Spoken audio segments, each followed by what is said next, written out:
Good evening, Stacy. Thanks for letting me visit today. Don't mind if I text you already. Good evening, Aline. Thanks for coming today. It was our pleasure. I'm going to be marrying your brother, preferably next month, since, as you know, I'm pregnant with his baby. After that, the two of us are going to be sisters-in-law. Yep, I look forward to it. By the way, you're in your 3rd year of high school and are going to university next year, right, Stacy? Yes. Are you going to be moving out once you graduate high school? I have no plans of moving out as of yet. Why not? Because I'm going to be entering a university that I can go to from home. But it's no use talking about that now. I haven't even taken the entrance examination yet, so who knows what will happen. Well, I guess that's true.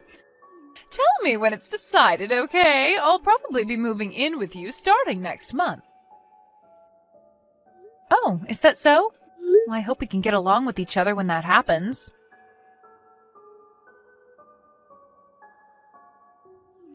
Hi, Stacy. Care to explain what's the meaning of this?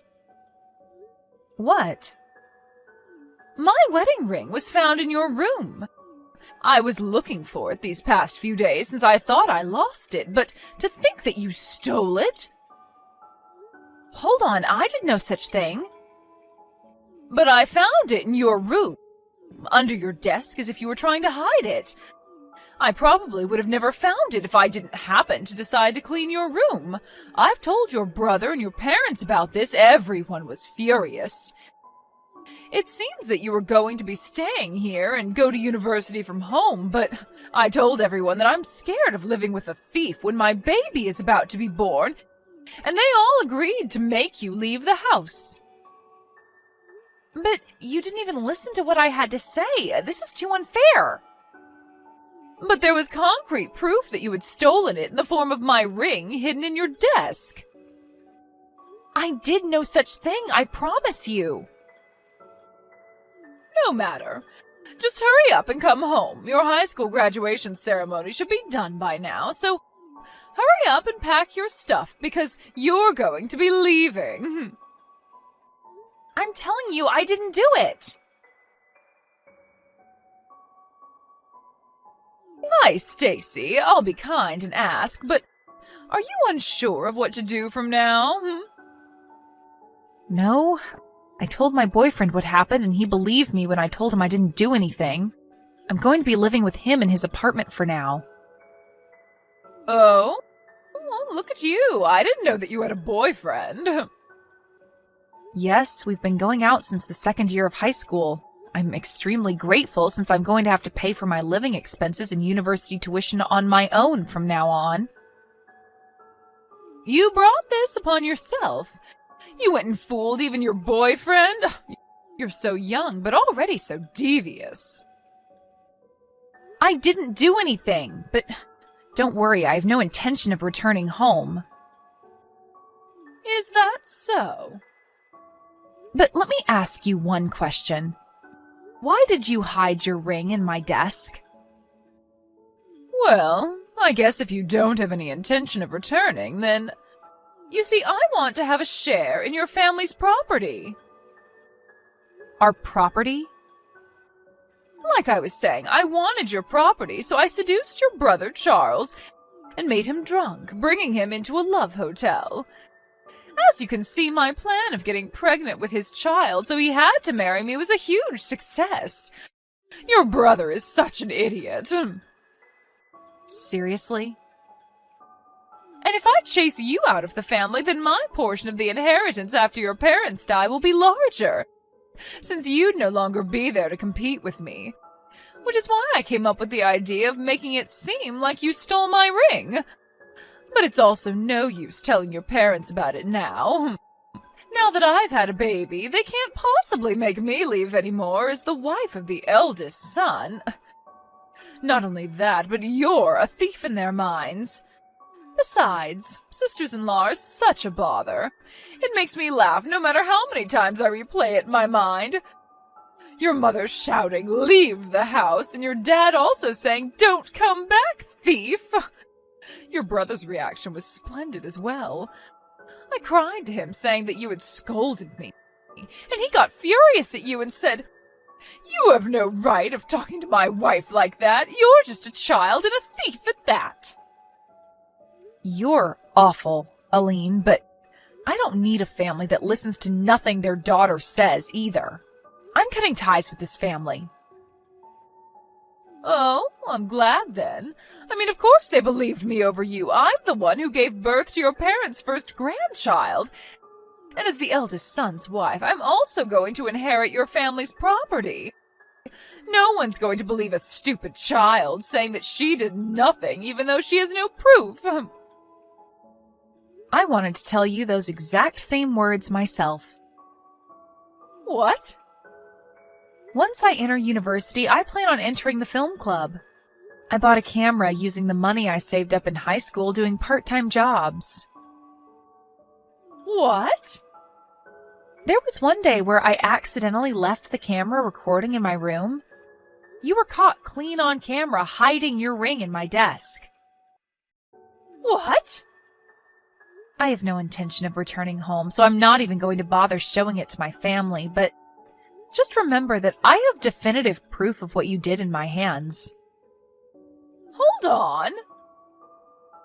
I also have our conversation by text as proof as well. Thanks for being cocky and telling me everything. Stop it! Don't forget that I can expose what you did whenever I want. No way! Hey, Stacy!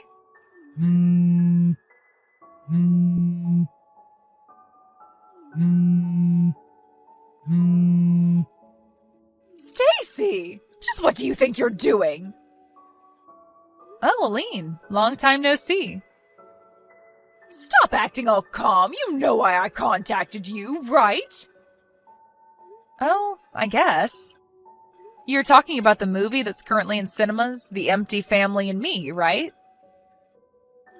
Yes, but what happens in the later half of the movie is different, but the scene where the family kicks their daughter out of the house for a crime she didn't do, it caused a commotion in your family because it's what happened to you, no matter how you look at it.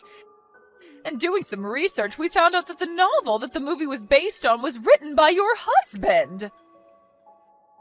Yes. So you went out of your way and told your husband about it? So you could have it published as a novel and even made into a movie? Don't you think that that's a little too evil? I told you a few days after I was kicked out of the house 10 years ago that I would be temporarily staying with my boyfriend at his apartment, right? My boyfriend at that time became my husband. Huh? I'm going to tell you this so you don't have any misunderstandings. My husband hasn't said that that novel was nonfiction, but neither did he say it was fiction. The novel that my husband wrote was a huge success and was made into a movie. That's all the truth to it. Whether you interpret it as what actually happened 10 years ago is completely up to you. Your family finally noticed. I was divorced because of it. Is that so? What's with that reaction? Because of you! It seems that my brother contacted my husband soon after the movie was released. What? My brother and my husband knew each other from before I was kicked out of the house and had each other's contact information. It even seems that my brother found out we married from a mutual acquaintance. Apparently my brother, after calming down, took his time to think about the incident more logically. But since all my parents could think about was their grandchild, he couldn't talk to them about it since they would always side with you. He spent the next 10 years unsure as to what really happened. But over time, my parents also started thinking a bit more logically. That movie was the final push they needed to be sure of my innocence. My brother had a lot of questions for my husband, so they met. And my husband told my brother everything that I had told him about the incident. Huh? He also showed him the camera evidence and screenshots of the conversation we had on text a few days later after I was kicked out. I had given them to my husband because he said that he wanted to use it as inspiration for his novel. No way! My husband, the author of that novel, he didn't tell me anything about it since I had already given up being reunited with my family. But I guess he just wanted to prove that I was innocent of the crime I was accused of 10 years ago and wanted to tell the world about it in one form or another. At least that's what I think. Are you being serious? Do you know what I had to go through because of that? The baby you gave birth to as part of your plan in making my brother marry you wasn't actually my brother's child, right? It seems that my brother told my husband about that as well. As he grew older, it became more apparent that the child's face and body features didn't look like those of anyone in the family. My brother, after watching the movie and hearing what my husband had to say, decided to test every possibility. So he had him and his son do a DNA test. It came out saying that his son wasn't related to him by blood. Why'd he have to tell your husband about that? Perhaps it's his way of making up for his sins. I also heard about the fight over who would take custody of the child. My brother's trying to take custody, saying that even if they weren't related by blood, he was still his son who he had raised the past 10 years. The child himself is closer to my brother and parents than he is to you. This, combined with other factors like finance and home environment, allowed my brother to successfully take custody. That's what happened, right? It wasn't supposed to go this way. To think that the forced marriage I had succeeded in making happen would fail 10 years later. I could have made it fail at any point by giving my family the evidence, you know. I just couldn't be bothered to do it. I knew your parents cut ties with you, so I didn't do anything since it might harm your child, who was innocent. What? Fast forward 10 years, and it seems like there's no need to worry about that anymore. I'm so glad, but... Didn't you consider what might happen to me? What? If I'm kicked out of this house, then I'll have nowhere to go. Did you have that in consideration when you let your husband publish his novel? Did I have to have that in consideration? What? You're an adult, right? There's no need for me, a stranger, to have your well-being in consideration. You're not a child who can't live without the help of adults. What? Well then, I guess that's all I have to say. Hold on, Stacy. No matter what you say to me, there's nothing I can do for you. Not that I would, even if I could, though. Stacy! We were sisters-in-law, even if it was just a few months. Surely you must have some compassion left for me. There's no way I would have any compassion for someone like you. Goodbye. A few days later, I got a letter from my family apologizing for what they did, thanks to my husband's words saying that you should at least accept the apology as a way to put an end to this business.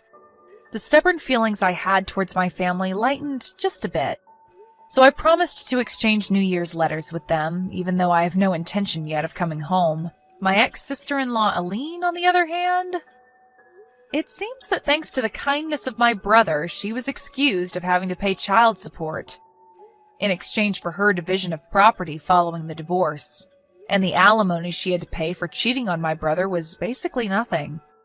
But since she had no relatives to rely on and had been spending the past 10 years as a housewife in my parents' wealthy home, she was in huge trouble after my brother divorced her and she was kicked out of their home.